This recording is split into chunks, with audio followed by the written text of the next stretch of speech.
Hello, my name is Robert Kiyosaki, and I'm best known for a book called Rich Dad, Poor Dad, which I published in 1997, and it has been on the New York Times bestseller list and bestseller lists all over the world for, I think, nearly 7 years, which is, if I may say so myself, quite an accomplishment.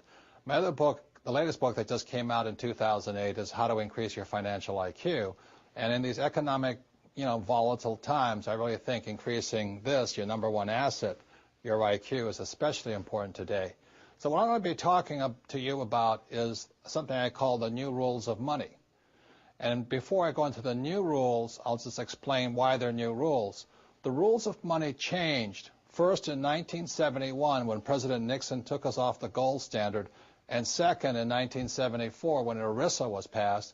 And ERISA now is known as a 401k. The reason ERISA is so important, or 1974 is so important, it meant to all employees that you no longer had a paycheck for life. The company was not going to take care of you for the rest of your life. So 1974 meant you had to now sort of save and invest enough money so that you could afford to pay yourself a paycheck for the rest of your life. So that's why after 1971 and 1974, the rules of money changed. So before I go into the new rules, I'd like to go into the old rules. Prior to 1971, the old rules were: go to school, get a safe, secure job. The second was work hard to earn more money. 3, save money.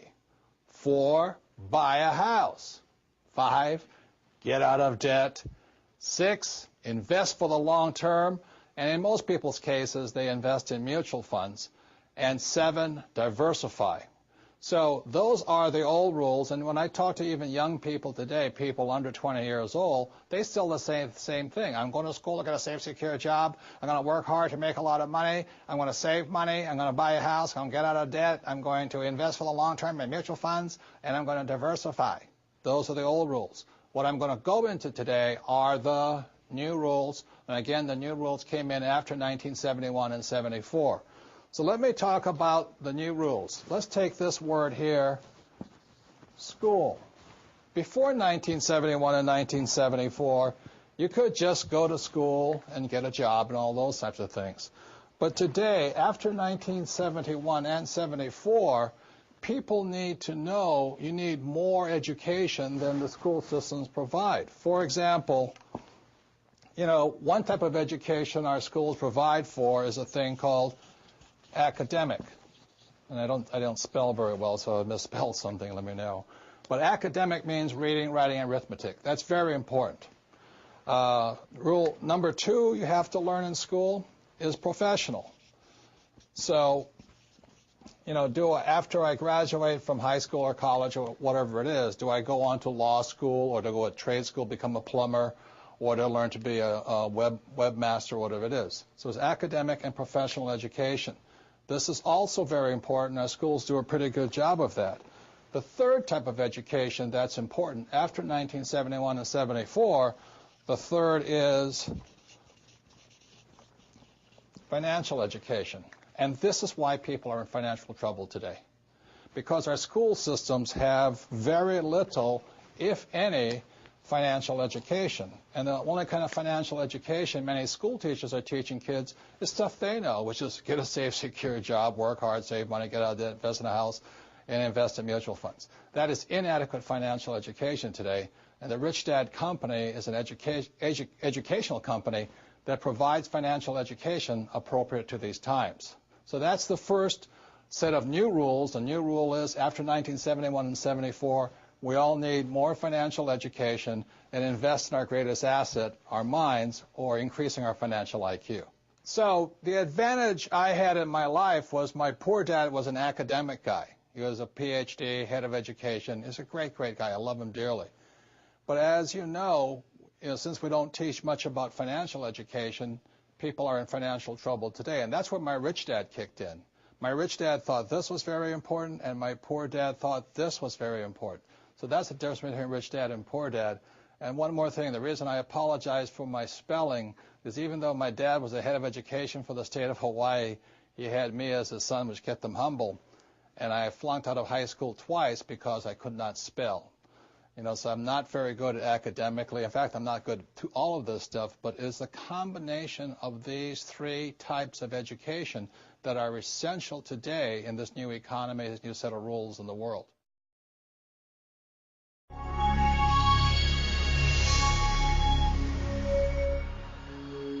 So the second rule that's changed is these two words here, job and work. And again, it goes back to the rule changes in 71 and 74. One of the first things that changed is that this comes from my book, the second book in the Rich Dad series, is the cash flow quadrant. And my Rich Dad said there's four basic people in the world of business. They're employees, self-employed, or a small business, or specialists like a doctor or attorney. There's big business, and there's an investor. So what happens is the reason people get in financial trouble, since they don't have any financial education, well, they do get a job, and they either get a job as an employee or they get a job as a specialist, like a doctor, a lawyer, small business person, and all this. So this is what our school systems currently train people to be, and that's why you hear people say, I'm going to go to school so I can get a safe, secure job. And most of the time, they're over here, and that was my poor dad. He wanted me to get a job here. My mother wanted to become a doctor, a smart person. And I said, Mom, there's only one problem with me being a doctor is I'm not smart. She says, good point there. You probably shouldn't be a doctor, and things like this. Now, the other thing that most people do not know is the tax laws for all four of these people are different. The employees pay the highest percentage of taxes. Second are the specialists, like the doctors, lawyers, accountants. And these guys pay the least and sometimes zero taxes. So that's what's changing, is because we need to know, as part of our financial education, is how does tax affect our lives? And tax is our single largest expense. And given the national debt of most countries and the U.S., they're going to keep raising taxes somehow, sales tax, gas tax, whatever the case is. The Rich Dad Company trains people to work over here, to either become an entrepreneur like Bill Gates or Steve Jobs or Branson or Rupert Murdoch, some big entrepreneur, my friend Donald Trump, or to be an investor like Warren Buffett or George Soros, things like this. So the Rich Dad Company trains people to work or to think like B's and I's. The trouble with most E's, the reason they don't make it well over here, is they're so into security. I need job security.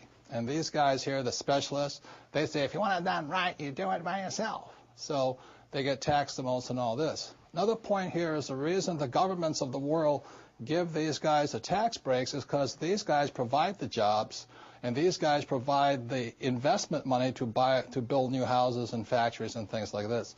So that's why these guys get the tax breaks here. So another reason people are in financial trouble is after 1974, all of these guys had to start becoming investors. And that's why in 1974 in America it's called the 401k. And the problem with that is the most highly taxed investment vehicle you can put your money into. So because of a lack of financial education, people are investing in 401ks and mutual funds and still paying exceptionally high taxes. Another part of your financial IQ is to know there's three types of income. So if you're going to say work hard, most people are working hard for earned income, and that's what these guys are working for. The trouble with earned income in America, your tax rate's approximately 50%, whereas Warren Buffett says it's a shame that his secretary pays a higher percentage in taxes than he did, although he makes billions of dollars. So when you say to a child, go to school and get a safe, secure job, you tell them to work for earned income, the worst type of income. The second type of income is portfolio income.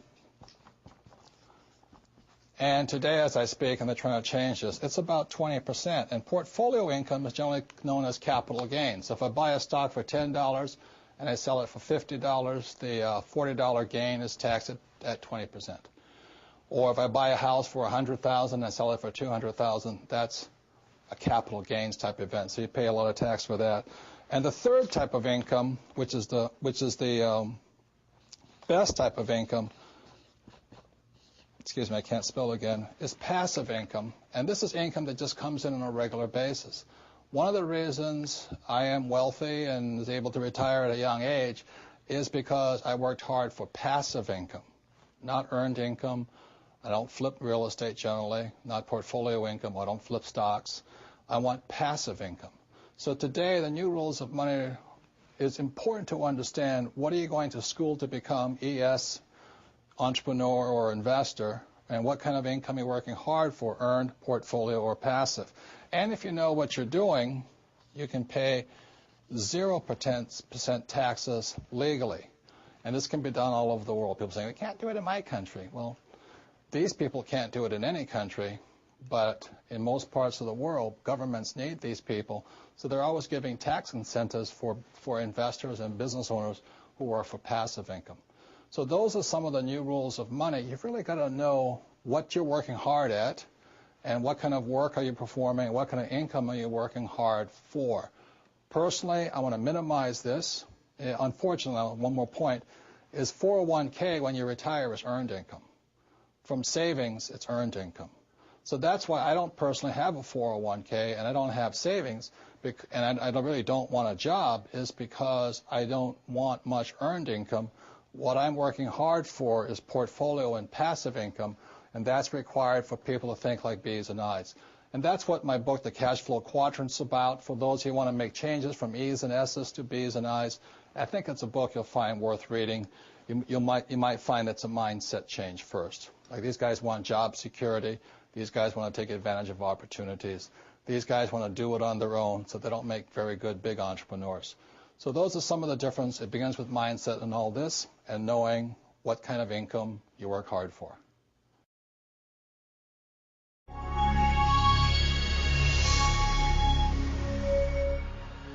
So the third new rule of money is, I think the big mistake is, I hear so many people say it's important to save. That's ridiculous. And the reason that's ridiculous is because what happened in 1971 is crucial. In 1971, the U.S. dollar stopped being money. In 1971, the U.S. dollar became a currency. And what that meant is Richard Nixon, in 1971, the president, took us off the gold standard. That's like giving an alcoholic free rein to the bar, or it's like giving somebody who can't control their spending unlimited credit cards. So what's happening is all the savers today are losers. You know, the problem with 1971 is that the federal government keeps printing money, so the value of your money keeps going down. So these people, I'm saving, saving, saving, and if you notice, as the value of the dollar goes down, prices go up. So they call this inflation. You know, you look at in 1997, oil was about, I think, $10 a barrel. 10 years later, it's about $135 a barrel. So they say it's inflation, but really what it is the dollar's value coming down. So savers are getting wiped out today. So to keep saying to yourself and to your kids to save money, that is not the new rule. That's an old rule. So a very big problem for most people is stop using the word save and use the word hedge. You've got to hedge your money. Hedge against losses. Like when I buy a stock, I put a hedge in. I put a stop loss or a put inside of it or a call, whatever I'm doing. I want to stop it. So today, I don't save money. I'm hedging. So in 1997, I started investing in oil, gold, and silver. So as the dollar dropped, oil, gold, and silver went up. So I'm not betting so much on oil, gold, and silver. I'm betting against the U.S. dollar. And that's why this idea that you're going to tell people you need to save money, that's really, really an obsolete idea, because the idea went obsolete in 1971. The U.S. dollar in the last few years has lost almost 80% of its purchasing power. And the prediction is, because this has happened throughout history, it happened thousands of years ago with the Romans, with the Greeks, with the Germans, with the English, the Japanese, and the Chinese. Every time they've made money into a currency, something you could print at unlimited, every time that has happened, the currency has gone to its true value, which is zero. So I am afraid as this economic volatility continues, the savers who were operating by the old rules of money are just going to get wiped out because the purchasing power of their dollar is going to go down. So even if the bank's paying you 5 to 10% interest, you can't keep up with the banks printing money. So that's the old rule of money, is saving money, and the new rule is hedge. You've got to be able to see what's coming up as something else is coming down. The last thing I want to point out to you on this idea of saving money is this. One of the biggest misunderstandings in the world today is what they talk about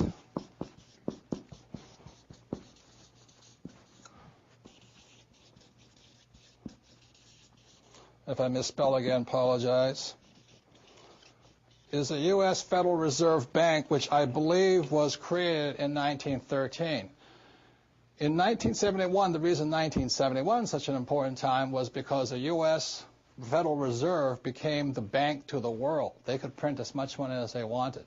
Never in the history of the world has anybody been allowed to print money for the rest of the world. Let me backtrack one more time. I talked about how the Romans did it, the Greeks did it, and all this. Every time people have done this, chaos has broken out, and that's why there's chaos in the world today. So in 1913, when the U.S. Federal Reserve Bank was created, they were basically allowed to print money for the world. Every time that has happened throughout history, a despot has arrived. For example, in 1933, a man named Adolf Hitler rose to power when the Weimar Republic was allowed to print as much money as it wanted to do. And in Russia, when Russia's currency broke down, a man named Lenin rose. When the Chinese economy broke down, Mao Zedong rose.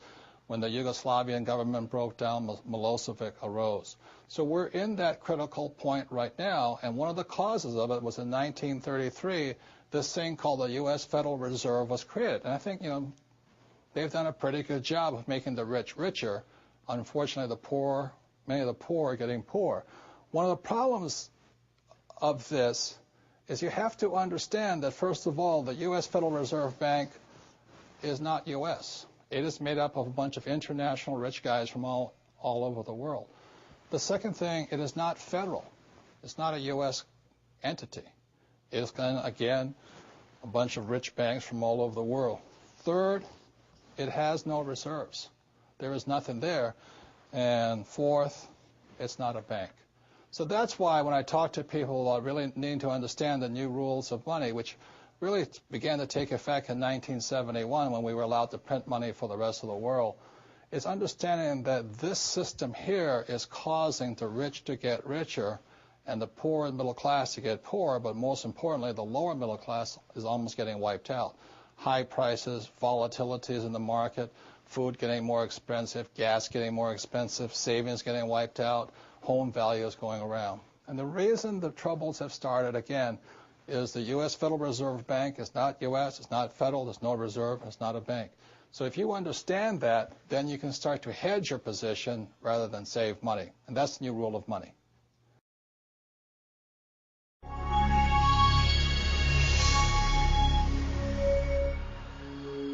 So another old rule of money was, you have to buy your house because your house is your greatest investment. And that's where I got into a lot of hot water in 1997 when I wrote Rich Dad, Poor Dad. I said to people, your house is not an asset, your house is a liability, because most people think their houses are assets, and that's not true. So the old rule of money was to buy a house, and the new rule of money is you have to know the difference between an asset versus a liability. And these are very simple accounting terms, and again, I don't spell very well. So if I could explain very quickly why most people's houses are not assets. I'm not saying don't buy a house and don't have a dream house. I'm just saying know the difference in assets and liabilities. Because when you look at a financial statement, and this is my rough draft of one, this is the basis of financial intelligence, the basis of your financial IQ. This is why your banker asks you for your financial statement. Your banker does not ask you for your report card. The banker does not care if you had great grades or what school you went to. The banker wants to see your financial statement, income, and balance sheet, because this shows them how smart you are financially. This is more sophisticated than just, your credit score. But anyway, financial statements has income, expense, asset, and liability. So when most people buy a house, liability, when most people buy a house, what you have here is a mortgage. And it looks like you have a house here, which is an asset. But that's not really accurate. What determines if something's an asset or liability is the most important word in financial intelligence, and the word is cash flow. And we ask any accountant how important this is. So as a young boy, my rich dad very simply said, assets put money in your pocket. Cash flows into your pocket. And a liability takes money from your pocket. So if you're truthful about it, you say, well, does my house take money from my pocket? And I would say for most people, every month their house takes money from their pocket. And then the savers say, but my house is paid off. I don't have a mortgage on it. But you still have expense, insurance, and upkeep. So the house is taking money from your pocket. So my point here is this. If I have a house and money is flowing out of my pocket, that house is a liability. So my personal residence, my home, is a liability. Now, I love my house. I want you all to have your dream houses and all this. But I don't call my personal residence an asset. It's a liability. It's about $15,000 every single month.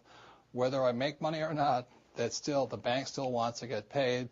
Taxes still want to get paid and all this. Now, if I have an apartment house or a single-family house and every month my tenant pays me money, then that same house is an asset. So now let's say the tenant walks out and stops paying me. That's when the house turns into a liability because I have no money coming in. So it's very simple. Rather than just say my house is an asset, you have to know today in the new rules of money what's an asset and what's a liability. Very simple rules are. Assets put money in your pocket, and liabilities take money from your pocket.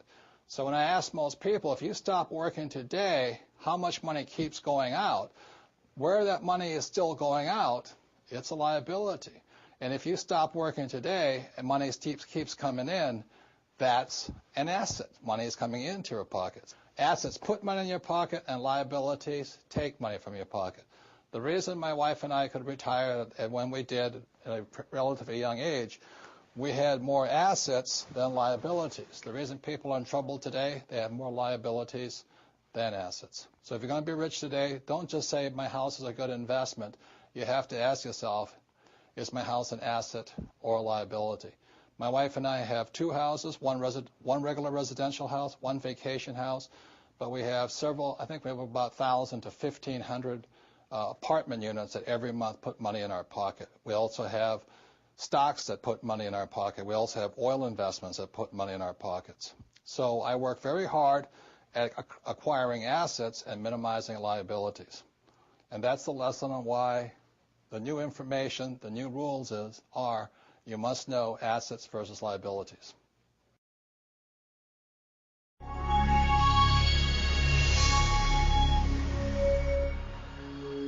So the next old rule, new rule of money I want to talk about is one of the nastiest four-letter words in most people's vocabulary, and that four-letter word is debt. And every expert will tell you, get out of debt, get out of debt, get out of debt. Those are old rules. To be up to date and with time, especially since after 1971, you've got to know today that there's both good debt and bad debt. And the reason most people are in trouble is because they have too much bad debt. And as from the example of assets versus liability, it's a very simple thing. Good debt makes you rich because it puts money in your pocket, and bad debt is bad because it takes money from your pocket. So I have a house and I'm paying it off and all that stuff, but my house is bad debt because I got to pay for it. Good debt is debt that somebody else pays for me and makes me rich. So if you really understand money and have a higher financial IQ and invest your time in this, your greatest asset, you'll know that you can use debt to get rich, especially today. One of the reasons, that when you look at what happens to most people is, again, if this is an income statement, expense, asset, and liability, The reason most people are in financial trouble is they think they buy a nice house, or they buy this big house, but they have this thing called a mortgage. And nothing wrong with a mortgage, but the word mortgage, if you understand financial literacy or the definition of the word, mortgage means death, mortgage, the death of your future age. So you have to know when to use debt and into the good process. So what happens to most people is they go to school, like they were told, they get a job, their first big line item expense is taxes because they're an employee or self-employed, and the second line item expense is called mortgage payment.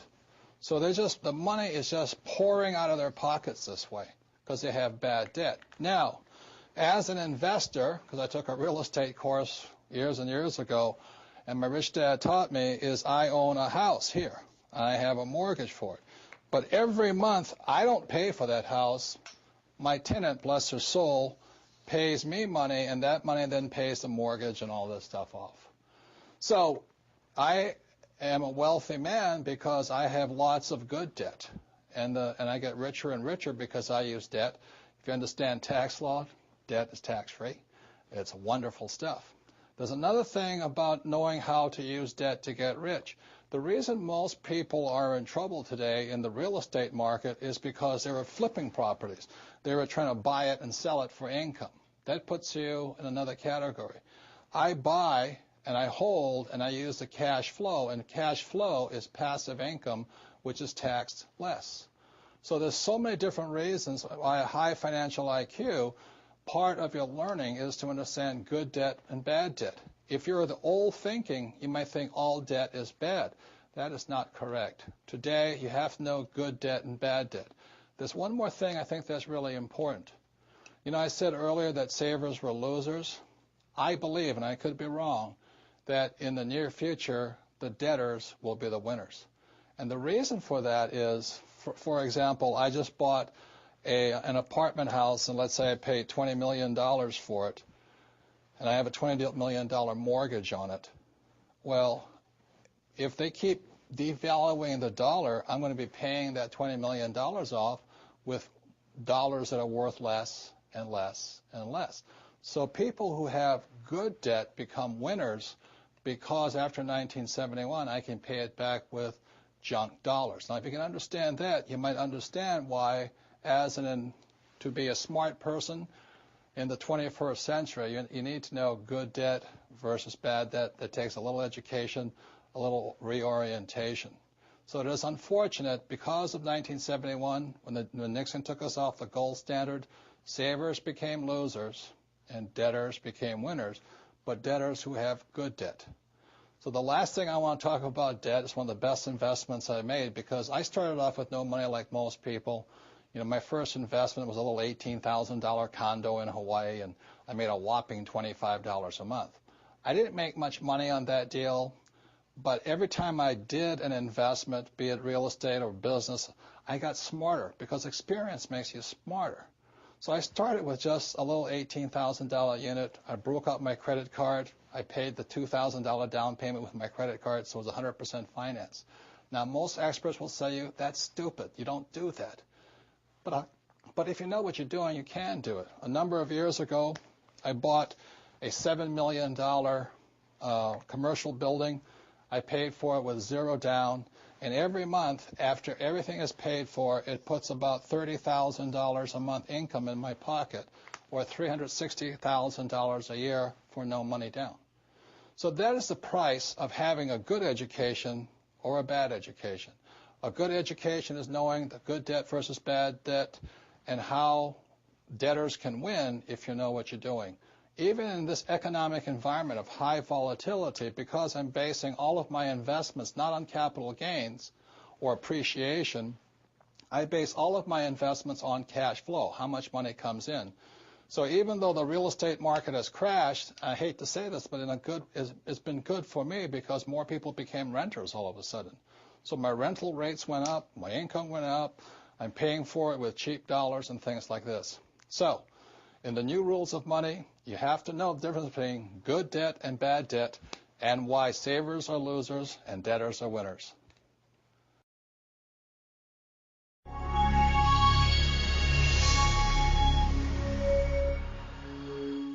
Okay, and then old rule of money is invest for the long term, and most people say invest in mutual funds. I personally don't invest in mutual funds, and most people, it's not a bad idea. But if you want higher returns with less risk and less taxes, then you have to first invest in your financial intelligence. So mutual funds have its place for most people, but I personally don't invest in them. And I'll go into why. So when somebody says invest for the long term, one of the problems I have with that is, what does that mean? Because that's the old rule. The new rule is you have to know the difference between buy, sell, and fool. And so when I'm buying and selling something or investing, this is the difference for me, okay? When I buy, let's say, a house or an apartment house, I buy it long. That means I want to hold on to my real estate forever. But what I do is I sell it every 30 days to my renters. So I hold the property forever. All these guys who are flipping property, the problem with flipping property is that you have capital gains tax all the time. You're losing money to taxes. It doesn't make sense. So buying, let's say, an apartment house, I have, let's say, a 500-unit apartment house today, and I started off with little individual houses. You know, the rule for getting rich is from Monopoly: 4 greenhouses, 1 red hotel. 4 greenhouses, 1 red hotel. So I started with small houses, and today we have big apartment houses, big commercial buildings, things like this. But the principle is the same, whether it's a small house or a big house. So I buy it. I intend to hold it forever. I'm going to pass it on for generations, but I sell it every 30 days. The same with oil. The other day I was filling up my gas tank, and I got really upset. It cost me $72 to fill my tank of gas. And the reason I was upset, because I was a buyer of gas. But then I went home that afternoon, and I found oil hit approximately $140 a barrel. So then I was happy again. You see, on one side I was a buyer, which I was unhappy, but as a seller of oil, I was happy.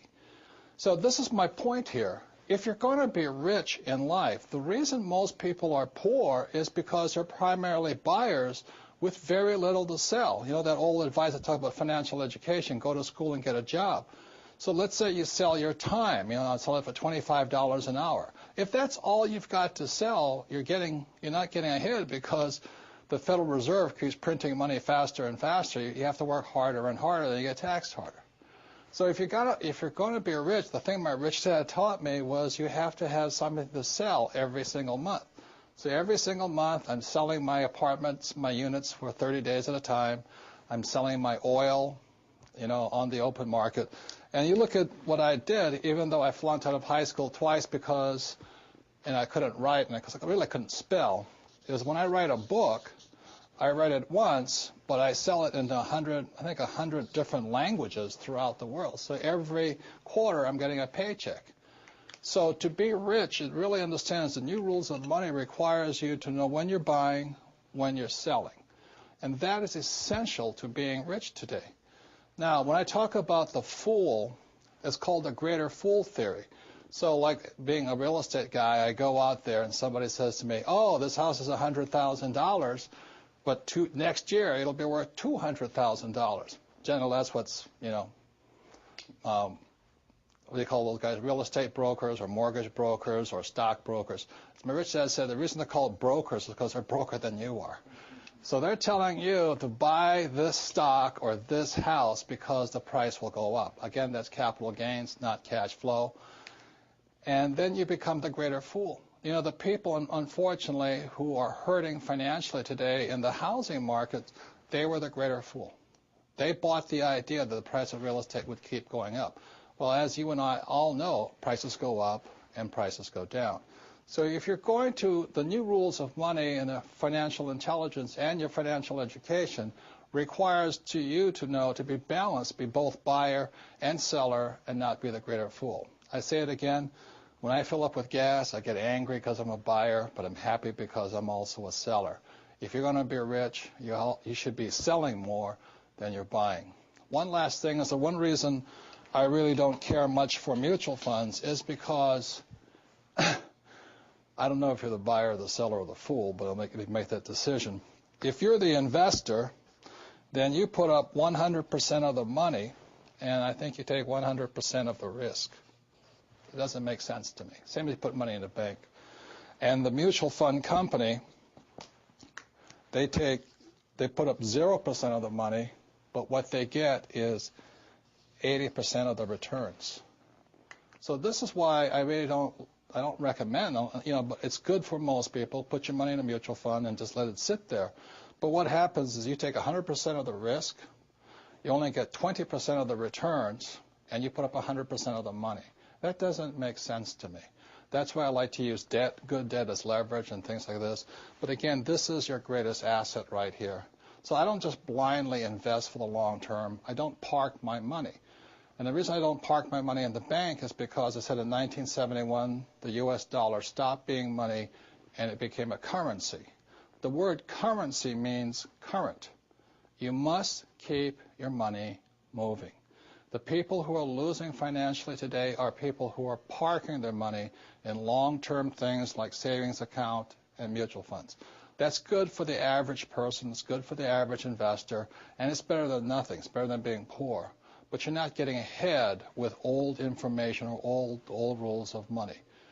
I'll just pass this last thing along for those of you who say, well, I don't want to be an investor, it's too much work. I understand. It was years ago, a friend of mine, a friend asked a friend of mine, says, what would you say to the average investor? And my friend, who's a very rich man, said, what I say to the average investor is, don't be average.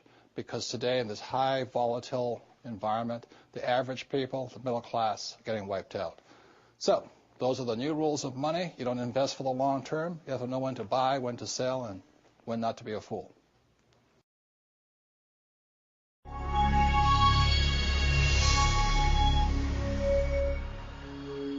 And so the last old rule of money is always that interesting word is called diversify. If you listen to most guys, they go, diversify, diversify, diversify. Diversify, diversify, diversify. And then people say, well, diversify, diversify, diversify. But the richest investor in the world, a man named Warren Buffett, does not diversify. So my question is, if the richest investor in the world, Warren Buffett, doesn't diversify, why is everybody else recommending you diversify? And in my term, my rich dad said, diversify means de-worsify.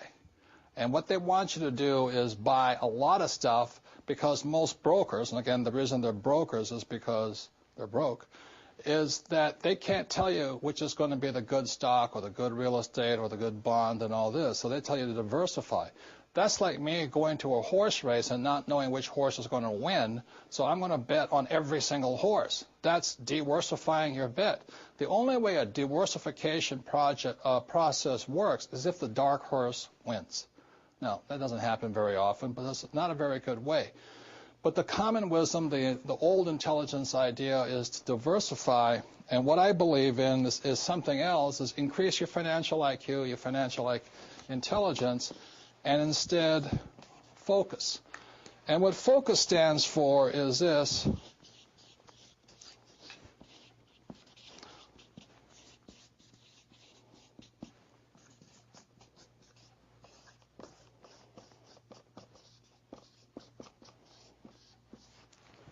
FOCUS is follow one course till you're successful. And so that's what I did in 1973. I signed up for my first real estate investment course. And I just did it and did it and did it. You know, I bought this one little $18,000 place. And I did it again, and I did it again, and I did it again until the point where I understood it. And then I went into becoming an entrepreneur. And I did it, and I did it, and did it. And I'm still learning. And I'm still learning about real estate. And the reason, in 1966, I got into oil when I went to work for the Standard Oil Company. So today, I'm still focusing. I invest in oil and oil and oil, and I don't diversify. You know, it doesn't mean I don't lose. Sometimes I lose, sometimes I make mistakes and all this. But I just don't buy good as with all the bad. If you're going to be successful as an investor, you know, diversification is good for the average investor. If that's what you want to be, have a good life. But what I'd rather do is be able to know the good ones from the bad ones, the good investments from the bad investments, the good advisors from the bad advisors, and what's good for me and what's not good for you. because what I do is not necessarily what's going to work for you, and vice versa here. So that's why I really think instead of diversification or diversifying, the new rules of money say follow one course until you're successful, and then keep doing it. Because once you find that way of being successful, you can do it again and again and again. It's just like learning to walk. You fall down a number of times. Once you learn to walk, you know it forever. And that's what I recommend. So some of the difference between the old rules and the new rules. Thank you very much.